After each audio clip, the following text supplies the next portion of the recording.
Meditation myths busted. Doormats or powerhouses? This morning's lesson is drawn from a good-hearted question found on Reddit. Do some healing approaches that justify acceptance in the face of an unjust reality actually reflect weakness and failure, embracing passivity, when active resistance is impossible? Nietzsche's slave morality. The individual continues, I have reservations about approaches that see life as... Let's try this again. I have reservation about approaches that see life as a part of a larger whole, or claim that our minds assign meaning to things. Initially, the idea that we are the universe observing itself seemed fascinating. But now I view it differently. So, the universe observing itself comes to, when taken literally, comes from some, not all, but some Hindu cosmology or mythology, depending upon who you ask. But if you think of it metaphorically, it's different, considering that every atom in our body began in the death throes of a first or second stage star. It can be expressed metaphorically that we are the universe observing itself.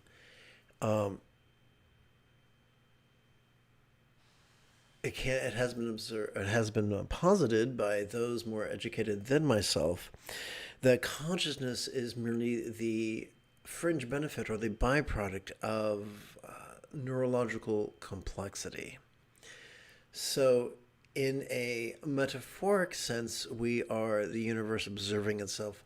However, getting back to those who use a literal interpretation, that is often used as a justification of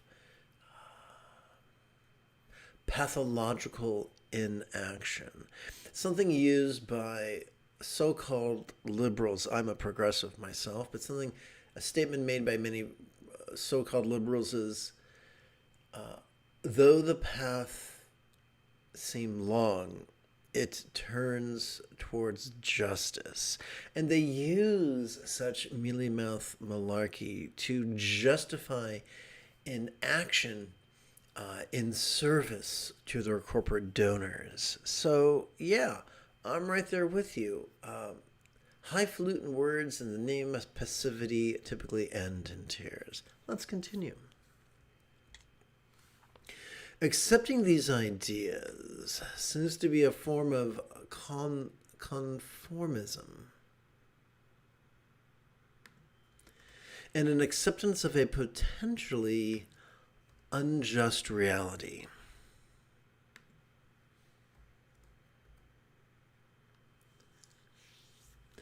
These beliefs, which suggest that everything has a personal purpose, or that mind can heal us from desires that ego cannot satisfy, eloquently put, might justify our weakness and lead to stagnation.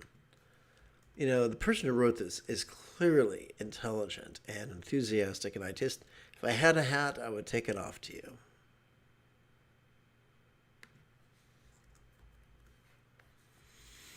Often our desires do not align with reality, and change seems impossible. Does this mean I have failed? Is accepting this passivity the only form of resistance? So let's explore this. Obviously, I would not recommend dying on the hill of what toppings to have on your pizza. That seems like a foolish waste of life. However, there are hills worth dying on. The sustainability of human life on this planet is, for the sake of future generations of our species, is a worthy hill to die upon. The transcendence of humanity's pathological drive towards sexism, racism, classism,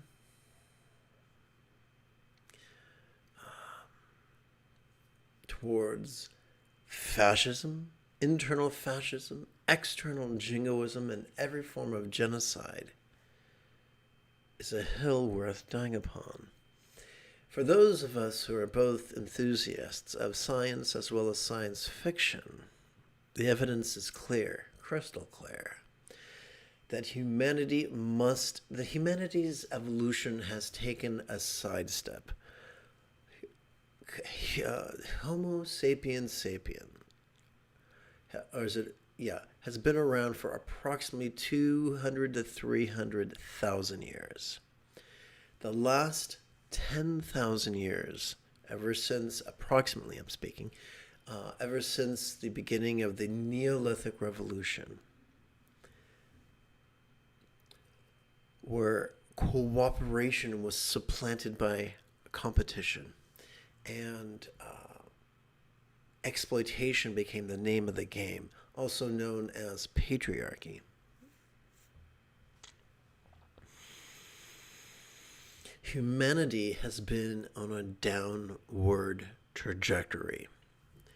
We are coming to a place where environmentally or militaristically we are looking at the potential demise of our species unless we take the next evolutionary step, which will be a course correction, which will replace, which will supplant cruelty with kindness and competition with cooperation. This is what we are wired for. This is what we used to do when we were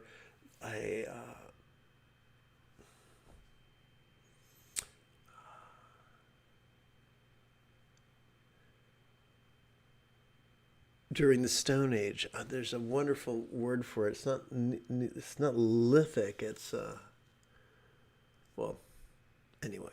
Oh, Paleolithic. Thank you. So, don't get me wrong. I love having a smartphone. I love having a computer. I love watching YouTube videos of kitty cats and space wizards fighting with laser swords. I love all that. I love interdimensional Time Lords with faintly salacious looking so-called sonic screwdrivers. I love all that stuff. I love Captain Kirk making out with green women on a Desilu production. I love all those things. But humanity's got to get back on track. And so, yes, that could be a hill worth dying on. But don't get me wrong, I'm a total coward. I prefer to live. Let's continue. I understand that in extreme situations, these more spiritual beliefs, not necessarily world dividing, aka Platonic, this person is really well read, help deal with reality. But they can also be an acceptance of defeat and impotence.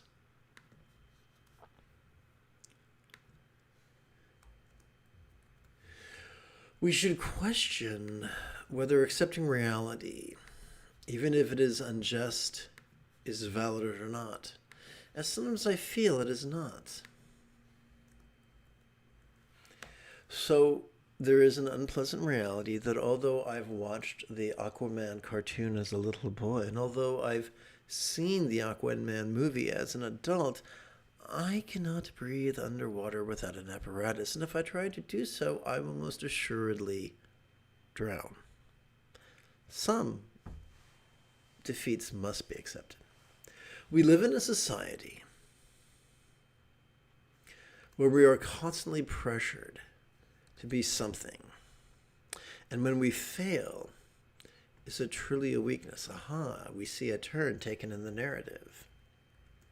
A feeling that leads to a potentially slave morality, even if it is not necessarily Platonic or Christian, and just a spiritual but not religious lifestyle.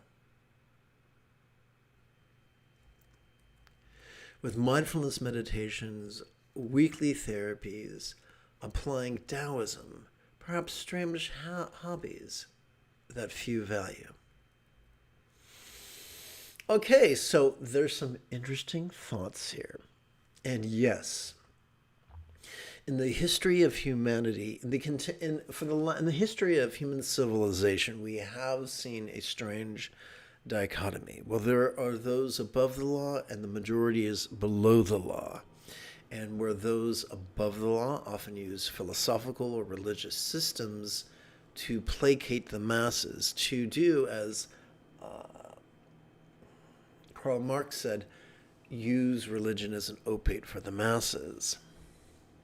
That is very, very true. We see that in society where the rich must pay their debts, the poor must pay their debts, the rich get to negotiate their debts or have their debts forgiven.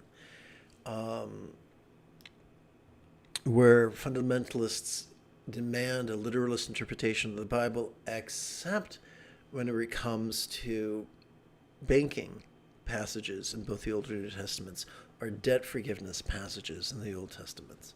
So yes, we see that there is a division, and that people with great power and poor ethics will often use religion or philosophy as a tool to manipulate the overworked or weak-minded.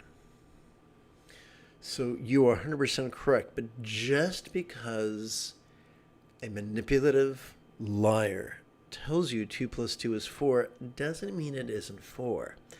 A stopped clock is right twice a day. So let us refrain from throwing the baby out with the bathwater and view the proposition of passivity through the lens of neuroscience. So to do that, I'm going to begin with an overview and then back it up with details, if that's okay.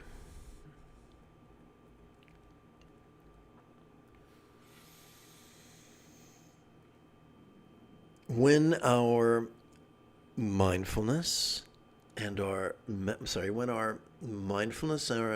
meditation harmonizes and cooperates with our sympathetic and our parasympathetic nervous systems, our choices, utterances, and deeds could flow with the effortless effort of love's centered spontaneity. I'm a big nerd. I'm a big geek. And so I spent much time in the 70s watching Kung Fu theater. And one of my favorite tropes was the novice versus the master. And when a novice would block a punch or block a kick, he would do it with the utmost of effort and speed. And when a master would deal with an incoming punch or kick, he would sidestep them. He would slip them with the greatest of efficiency and subtlety. What is the difference between being a novice and a master? A novice is completely ignorant of techniques, and then they learn techniques, but they can only practice the techniques with maximum effort. The master uses the exact same techniques, but is able to apply them spontaneously, habitually, easily, and effectively. That is the path of mastery, or the result of the path of mastery. So there is a way to flow from centered spontaneity where one is not a doormat, or one is able to cooperate with the dopamine and oxytocin-oriented reward systems in a way that allows us to compete and cooperate with the peak of efficiency and peace. So that is the conclusion. Now I'd like to show you how we get there through neuroscience. So once again, to restate what I just said, there's a way to not be a doormat, yet go with the flow. To see needs met, both individualistic and societal, in a way that is sustainable and beneficial. So now let's look at the neuroscience.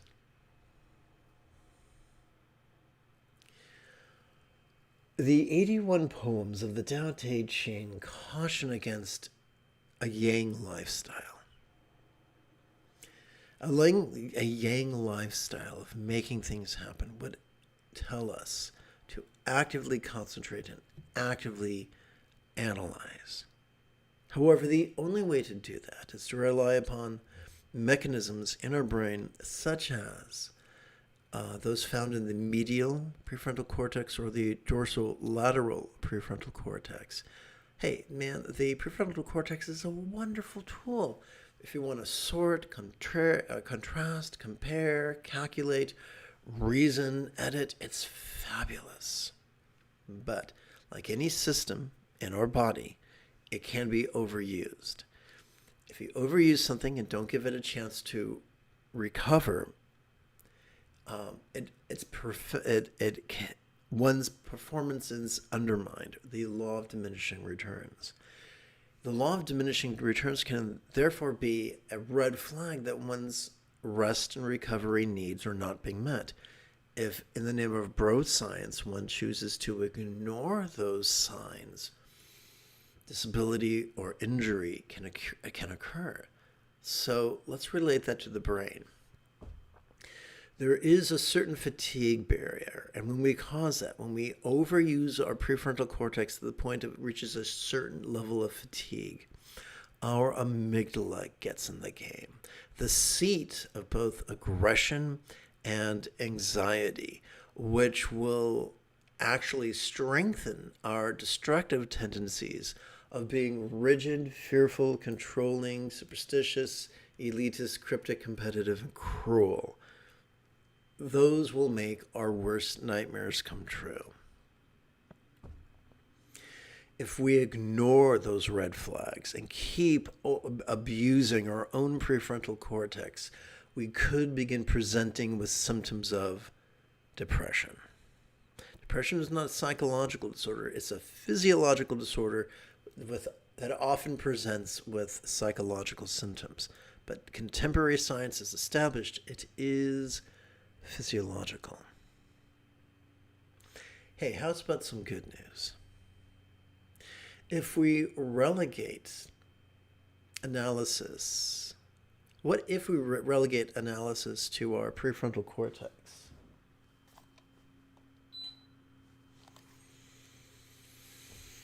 And instead seek to use mindfulness, to practice mindfulness and meditation with other parts of our central nervous system.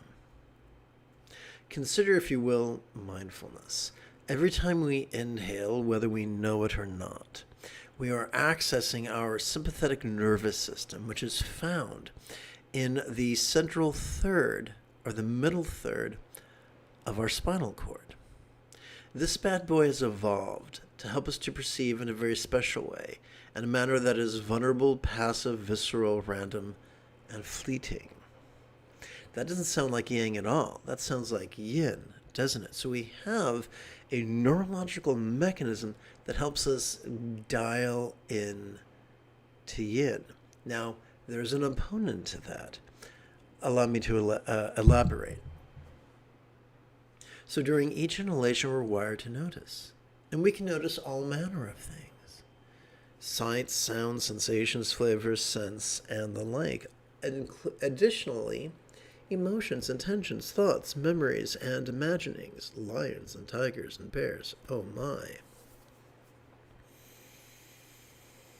Fortunately, evolution has given us a safety valve.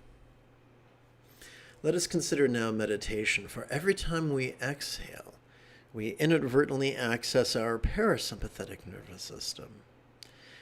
Located in both the lower third and upper third of that same spinal cord, this parasympathetic nervous system has evolved to support both physical relaxation as well as mental release, helping us to cope with the burden of perception.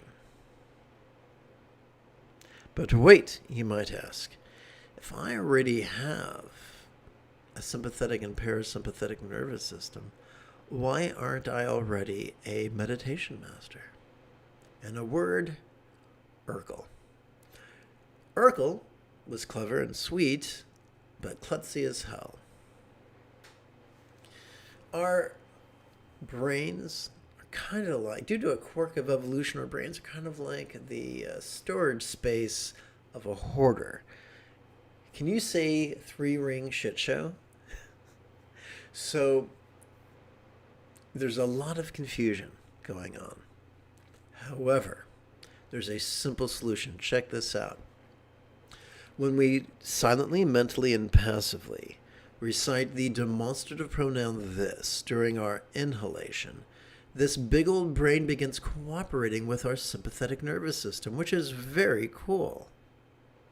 Similarly, when we silently, mentally, and passively recite the one-syllable verb ease during our exhalation, this exact same brain begins cooperating with our parasympathetic nervous system. So, look at a kitty cat. When they're not sleeping, or fighting, or having zoomies, or eating, they can often be found sitting and blissing out. We can do the same thing. We can sit, and as we sit, we can cooperate with our breathing. And through the ridiculously easy practice of casually playing with monosyllabic words, we can increase the efficiency of our central nervous system. But what has that to do with going with the flow? Allow me to review. During our inhalation, it's possible for us to notice vulnerably, passively, viscerally, randomly, and fleetingly. During our exhalation, we can physically relax and mentally release. That sounds a whole lot less like being rigid, fearful, superstitious, controlling, elitist, cryptic, competitive, and cruel, and a lot more like being flexible, loving, rational, laid back, egalitarian, lucid, cooperative, and kind. But what about the amygdala? What about its aggression? What about its crankiness?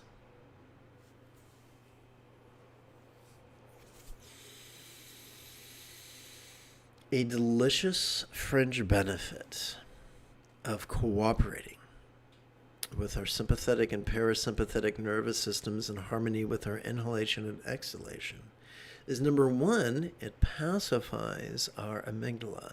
Number two, it lights up our anterior cingulate gyrus, this weird thing here that kind of looks like a catcher's mitt, this thing that functions as the hub of our mirror neurons, the seat of empathy and compassion and love.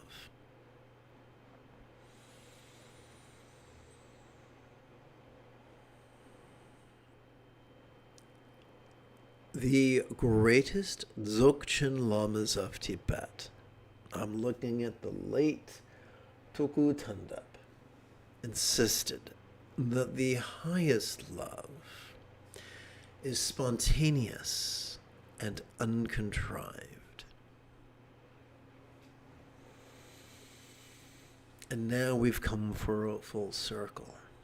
This centered spontaneity that facilitates our choices, utterances, and deeds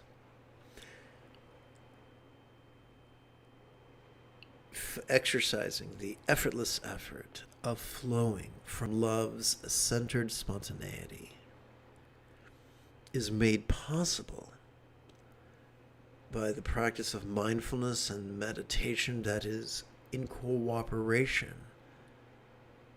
with the sympathetic and parasympathetic facets of our spinal cord's autonomic nervous system.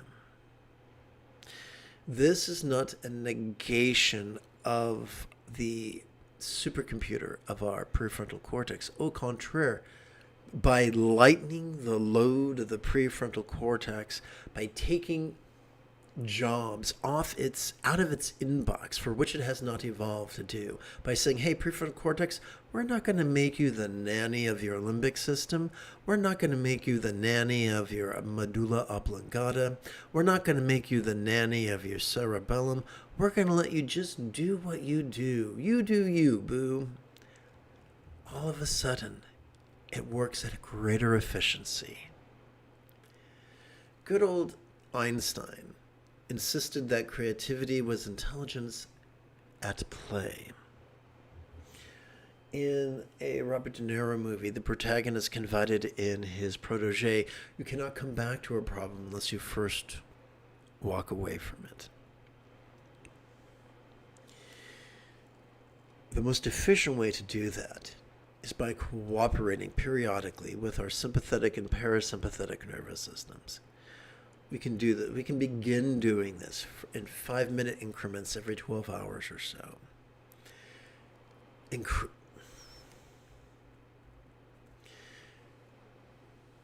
Increasing the duration once a week, weekly, by 10 minutes the second week, to 15 minutes per session the third week, to 20 minutes per session the fourth week. By the conclusion of the 12th week, sitting for 60 minutes could become child's play. If that was inserted into our life skillfully, approximately, give or take, every 12 hours or so, this centered spontaneity, this going with the flow, would help us to transcend both extremes of being a bull in a china shop or a doormat. Would help us go through life like the archetypical kung fu master in a Saturday afternoon matinee. And so we can apply the hackneyed adage to work smarter, not harder.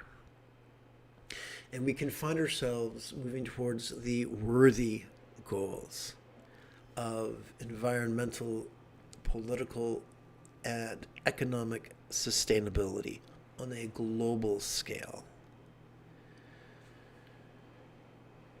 without resorting to either extreme of becoming a villain with noble intentions, or a sanctimonious doormat. The midpoint between these two extremes, the path of mastery, is available to us.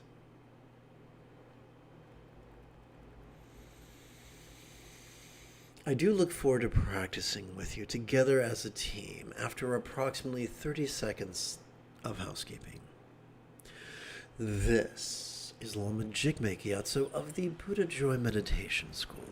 For more than 30 years, I've spent about 8 hours a day, almost every day, studying, practicing, mastering, and reverse engineering the teachings and techniques of each sect of Buddhism, so that you would not have to. Welcome, my friends, to meditate like a Jedi, which is made possible due to the generosity of viewers just like you. This morning, I think it could be great fun if we work with the latest iteration of the spaciousness of Vajrasattva, also known as Dorje Sampadnamkache, composed by Prahe Vajra so many centuries ago. Translated recently, composed by Prahe Vajra, translated by Yeshe Donden, adapted and amplified by yours truly.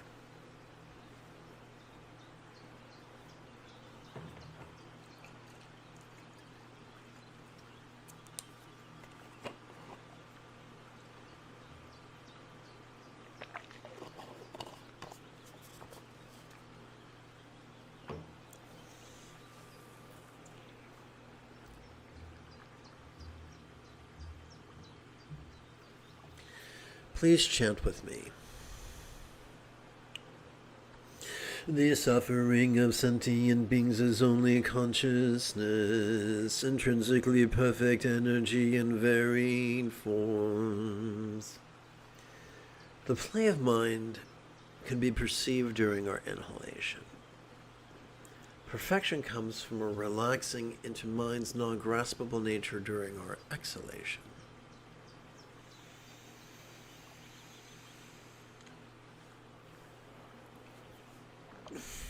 So let's look at non-duality. A tenet of non-duality is this: happiness and joy are both emotions. We don't have to pretend they don't exist. We don't have to pretend they are the be-all, end-all. We can simply put them in a larger box. As children, many of us played with Russian nesting dolls. And sometimes you can get creative and only play with some of those Russian nesting dolls. And sometimes you can put the innermost Russian nesting doll in the largest Russian nesting doll. And that's what we're doing with non-duality. We're not lying to ourselves, and we're saying that happiness and joy don't exist. We're saying they're both emotions. And when we view both pleasure and pain within the same context as an emotion or a sensation, it becomes easier to deal with, easier to cope with, without losing our mind. So here's how the mechanics work. As we breathe in, we can notice whatever emotion is occurring in the present moment. As we exhale, we inadvertently physically relax and mentally release. As that happens, momentarily, that emotion, whether it's pleasurable or painful, could feel less tangible, less permanent, less defining. Does that mean the emotion goes away? No, it's right there. It's still there the next inhalation. But our exhalation helps us to cope with it. And so those who would tell us to practice concentration would see anything other than our object of concentration as an enemy. However, on the path of mindfulness and meditation, we are quite comfortable with whatever comes up, be they perceptions, emotions, intentions, thoughts, memories, or imaginings. And it doesn't take very long for us to notice that they are in a constant state of flux, sometimes jarringly, sometimes at a rate that is jarring, sometimes at a speed that is glacial. But change is the only constant, said the ancient Roman philosopher. And so we begin to feel that these things we observe are not our enemies to enlightenment. They are not our obstacles. They are simply energetic phenomena. Any high school physics teacher or junior high school physics teacher will say that when something is cold, its constituent atoms are moving slower. And when something is relatively hotter, its constituent atoms are moving more rapidly. Similarly, we can view emotions the same way, whether they're pleasurable, painful, interesting, boring, glorious, or grotesque. They're just energy. They're just various twists on the same energy. It turns out, even though there is a really interesting table of elements, those elements are all made of the same stuffs. Protons, electrons, often neutrons, and those are made of the same stuffs. And if I was really, really clever, I would have memorized the standard model, but I keep forgetting it. But they're made of the same collection of stuff. Like a artist, like a oil painter who only has a very few number of pigments, but is able to mix them and match them to create entire masterpieces. Similarly, the universe outside of us or the universe inside of us is the same thing. And so when we speak of energy, we're speaking of the slowness or quickness of whatever we are experiencing. We're also metaphorically speaking that what we experience is neither good nor bad, it simply is. Once again, it could be external, internal, physical, mental, pleasurable, painful, interesting, boring, glorious, or grotesque. But it's neither good nor bad, it simply is. So the thing is, we don't have to believe that. All we have to do is cooperate with our sympathetic and parasympathetic nervous systems in harmony with our inhalation and exhalation. And this realization will occur viscerally, spontaneously, automatically. We cannot believe our way to nirvana. That is not our job. But by emulating our kitty cats, we can sit and breathe in a way that enhances our resourcefulness, creativity, and intelligence. So let us return to the opening recitation together. The suffering of sentient beings is only consciousness, intrinsically perfect energy in varying forms, beyond movement and shaken and abides equally in all. So let us not fall into the trap of trying to believe our way out of pain. Some people's mantra is, this is only awareness, this is only awareness, this is only awareness. That will not help them, and it will increase their sanctimoniousness. But to view whatever we're experiencing with great vulnerability, and then persist with mindfulness and meditation, is the key to that which we are seeking. Let's meditate.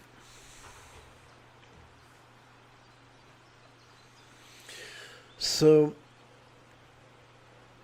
before we do, I'd like to take a moment to discuss with you 1/3 of what I'd like to call spooky Buddhist voodoo shit, also known as Bengali crease counting.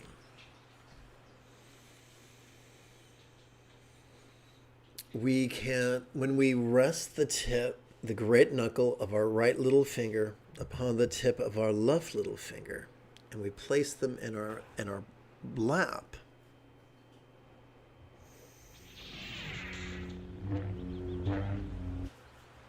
as we see in this photograph of a statue, it helps our energy to coalesce in our lower abdomen. That could be helpful.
Please chant with me.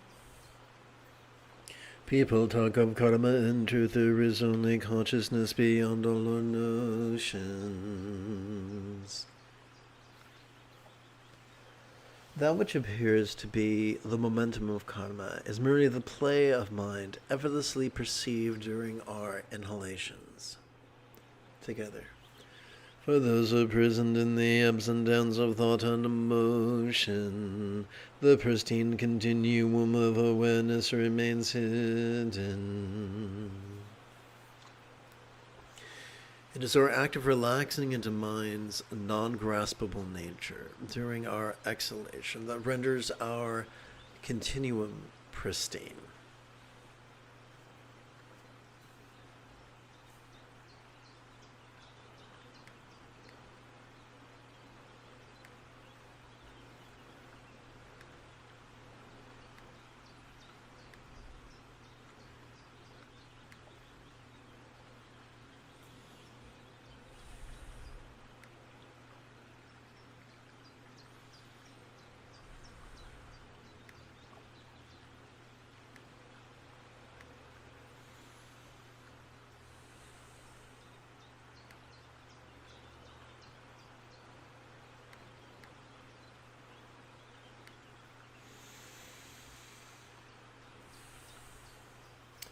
So if you've just joined me, allow me to give you a synopsis of how meditation works. Meditation has many names in many languages.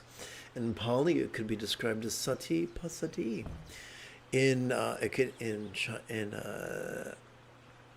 Sanskrit, it could be known as dhyana, which could be pronounced in some regions of China as shan, and others and in Japan as zen. Additional Sanskrit synonyms could be Sutra, Mahamudra, Mahasandhi, or Ati Yoga. In Tibet, it could be described as Trek Cho, which translates into slice through, which is brief for slicing through the duality of dread and desire. But what if it was as simple and as easy as this? As we could silently, mentally, and passively recite the demonstrative pronoun this during our inhalation. As we do so, we could kick back and watch the antics of mind. As it perceives, emotes, intends, reasons, recalls, and imagines, and does so vulnerably, passively, viscerally, randomly, and fleetingly.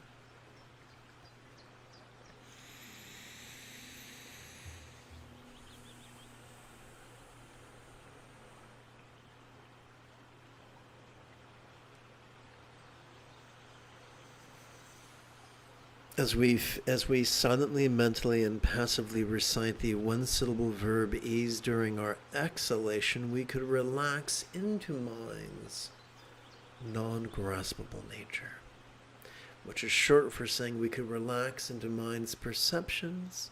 We can relax into perceptions, non-graspable nature, emotions, non-graspable nature, intentions, non-graspable nature, cognitions, non-graspable nature, recollections, non-graspable nature, or flights of fancy, non-graspable nature.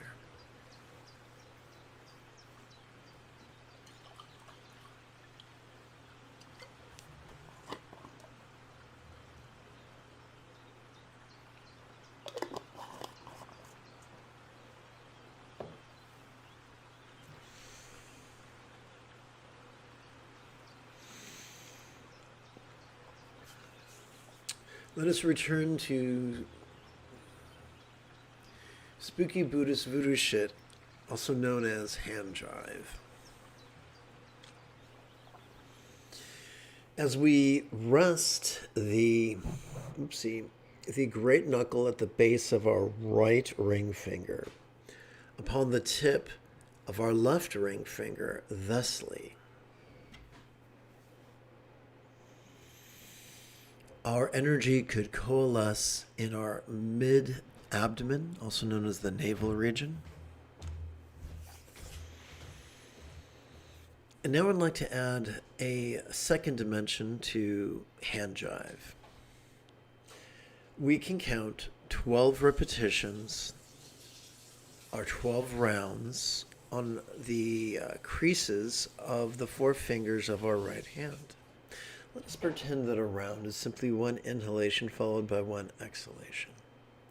Then during each inhalation, we could move the tip of our right thumb, placing it on one set of creases, a second set of creases, a third set of creases, with each inhalation, until by the end of our 12 inhalations, we've counted 12 rounds. If you wanted to, you could add that into the mix.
Huh.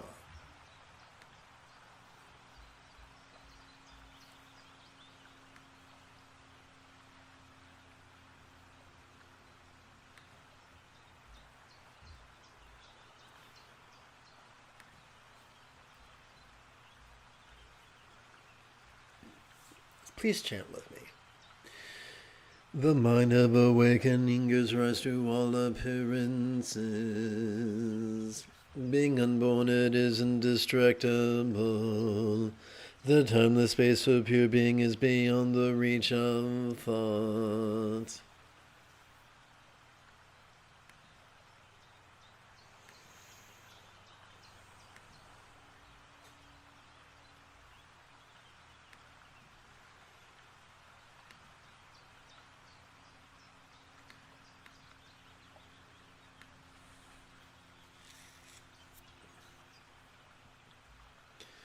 So, what is the mind of awakening?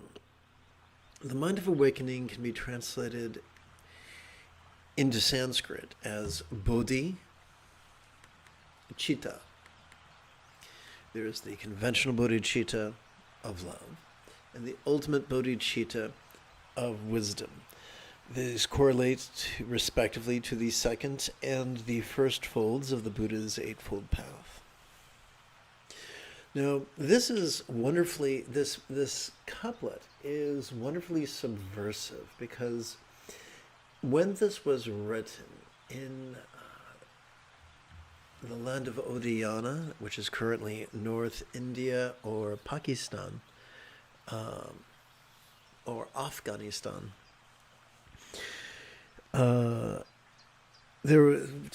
was very, very popular, especially the Mahayoga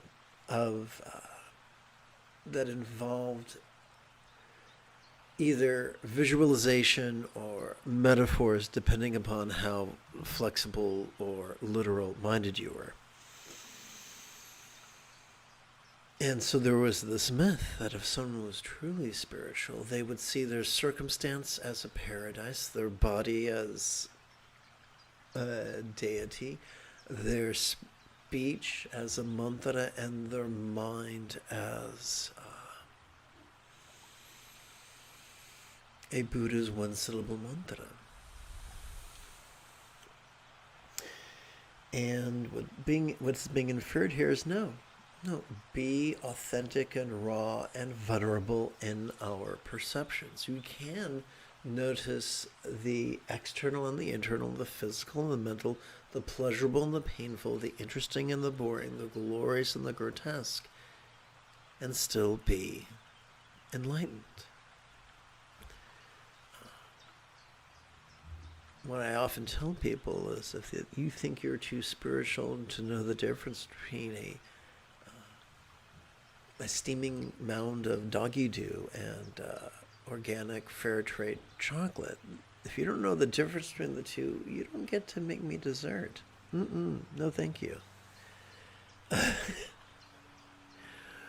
So this is a transcendence of literal-minded non-duality in favor of figurative non-duality, which is that as we breathe in, we can notice the glaring difference between doggy dew and chocolate. But as we relax into our exhalation, we recognize that both are less graspable than they appeared during the inhalation.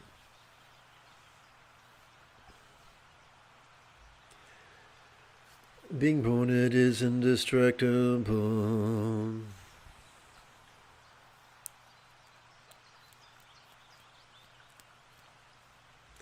So what I think I'm going to do is move some stuff around.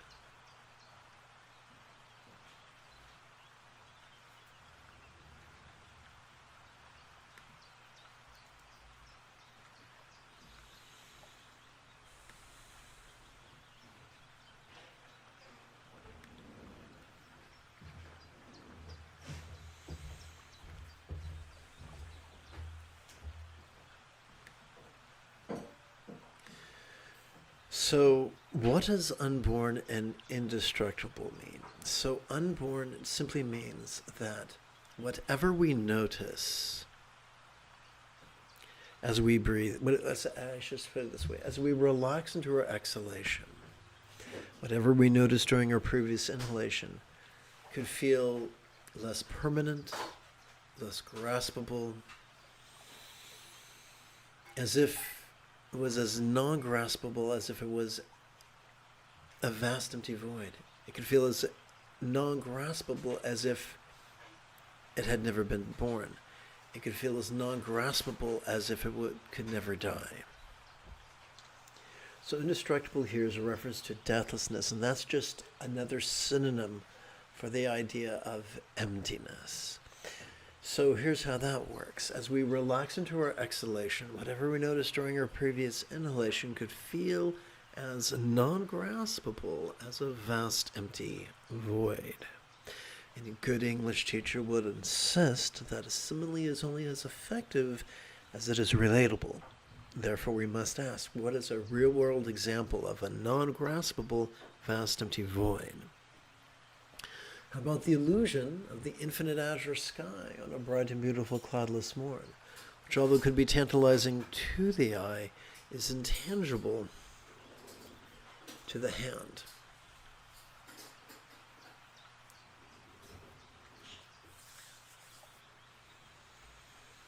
This timeless space of pure being is beyond the reach of thought.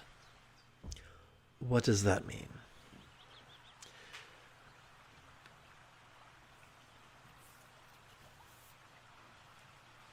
So it means that which we perceive in the present moment. In the present moment, we can perceive sight, sound, sensations, flavors, scents, and the like, but we can also perceive memories. We can also perceive fantasies.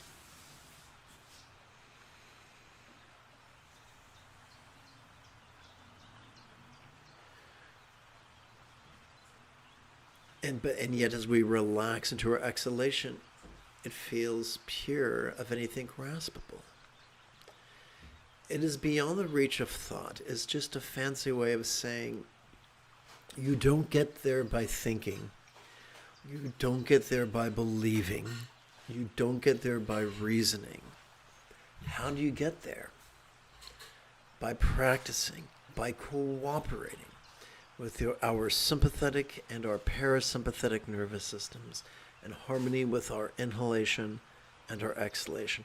For it is the seventh and eighth folds of the Buddha's Eightfold Path that effortlessly manifest the remaining six folds of the same path. Let's meditate.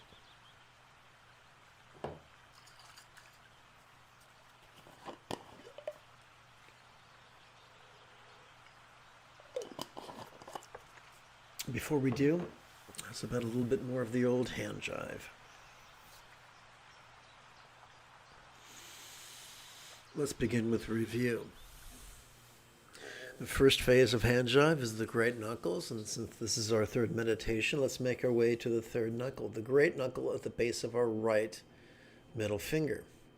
We can allow that to rest upon the tip of our left middle finger, and we can hold these in our lap gently. That's phase one. Phase two, which you've already probably grown comfortable with, is counting to 12 on the creases of our right hand, advancing the thumb during each inhalation. And now the third phase, we can count sets of 12. We can count 8 sets of we can count 4 sets of 12 on our left hand, advancing the thumb during each inhalation again. This would be the first set of 12 rounds. This would be the second set of 12 rounds. This could be the third set of 12 rounds. This could be the fourth set of 12 rounds. Or we could count to 8. First set, second set, third set, fourth set, fifth set, sixth set, seventh set, eighth set. And yes, you've guessed it, we could also count to 12. First set, second set, third set, fourth, fifth, sixth set, seventh, eighth, ninth set, 10th, 11th, 12th set. So for someone with ADHD, this can add the microdoses of dopamine that make this doable. For other people, it may seem unnecessary.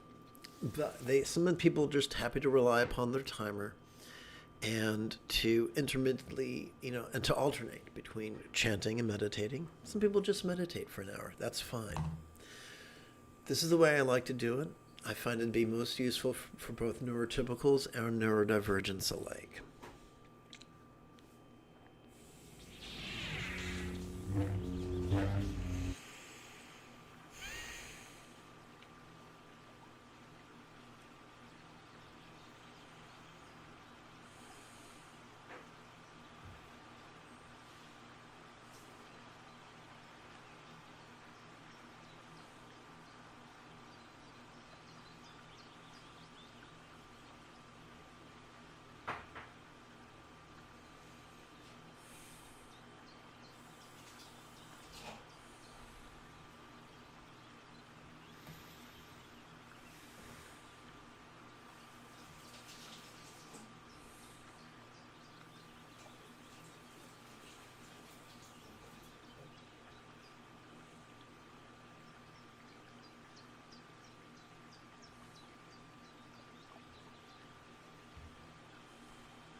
Welcome to this morning's live stream.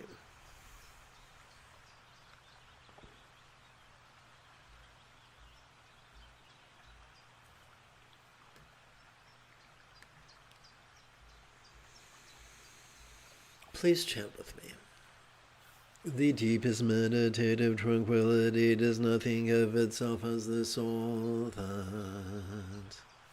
There is no need to conceptualize or purify the mind of concepts. Although wisdom may, as it comes to the fore, take the form of concepts.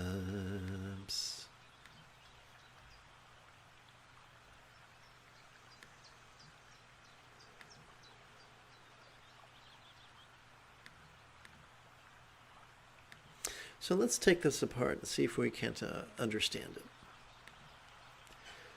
Oopsie, I think I gotta check something real quick.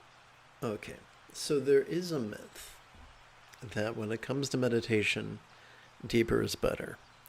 So he's not necessarily, the author of this text is not saying this is how it is. We're saying, well, for those of you who are concerned about this, this is known as jhana training or trance training or samadhi training or whatever you want to call it. The ultimate depth is not the vertical escaping of perception, but rather the escaping of duality. And simply, so this and that can be a reference to any duality. Here and there, now and then, hot and cold, ugly or beautiful, melodious or discordant, pleasurable or painful, flavorful or disgusting, fragrant or foul, and the like. And between you and I, just between you and I as a secret, that's just another form of indulging our controlling tendencies. As one who is autistic and also one who has survived child abuse, I know what it's like to desire to have even a crumb of control. And that desire for control can give birth to all sorts of maladaptive behaviors that can look like OCD. And one of the ways we try to control our experience of the world, if we cannot control the world around us, then at least control our experience of the world around us, is through the insidious use of labeling, which is far, far more limiting than it is liberating. So the goal inferred here by the author is not to escape our perception of the here and now and drown ourselves in a bathtub of our own neurotransmitters by getting drunk off of our own neurochemistry, but to be vulnerable to whatever comes up, external or internal, physical or mental, pleasurable or painful, interesting or boring, glorious or grotesque, to be vulnerable to it, but then make peace with it during our exhalation through physical relaxation and mental release. That is the goal of meditation, to make peace with reality as opposed to hide from reality, like the legend of the ostrich hiding its head in the sand. Although in all actuality it's not, but that's a different subject for a different time. Together, there is no need to conceptualize or purify the mind of concepts. So we don't need to organize or label our concepts. We don't need to repress our concepts. And I will be back in just a moment.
And I'm back. Thank you for your patience.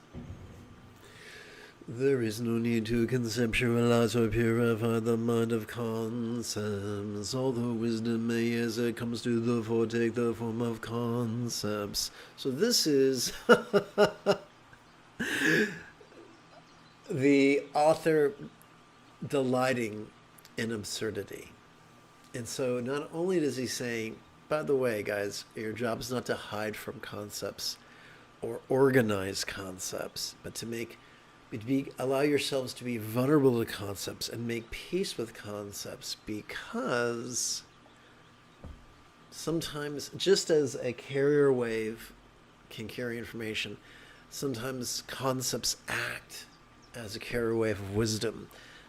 Because the very act of noticing a concept during our inhalation, then relaxing in our exhalation, opens up a can, not of whoop-ass, but of wisdom, of transcendental wisdom.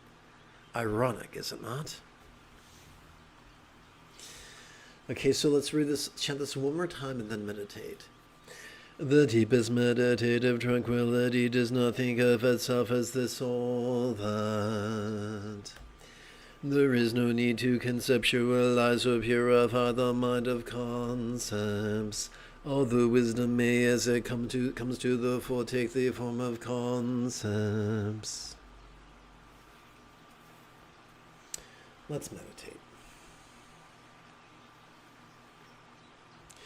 And for the final hand jive, allow me to remind you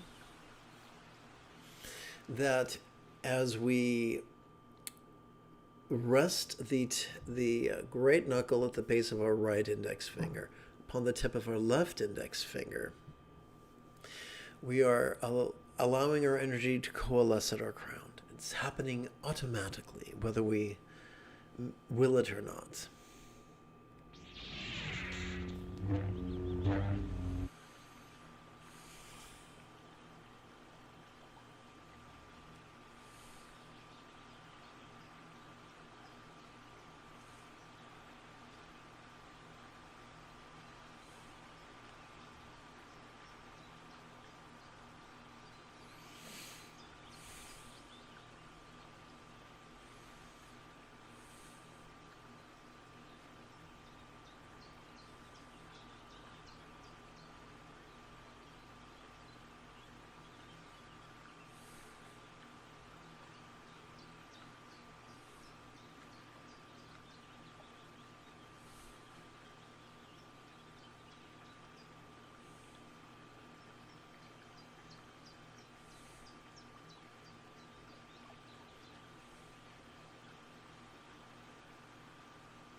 If you feel that I have earned it, you could give this live stream a thumbs up. You could even help support this channel. In approximately 6 hours or so, I would very much like to return to today's afternoon group practice. In about 2 hours, I'll be leading the Buddha bowing and the bowing and meditation practice on TikTok. And if you are as geeky as me, may the Force be with you always.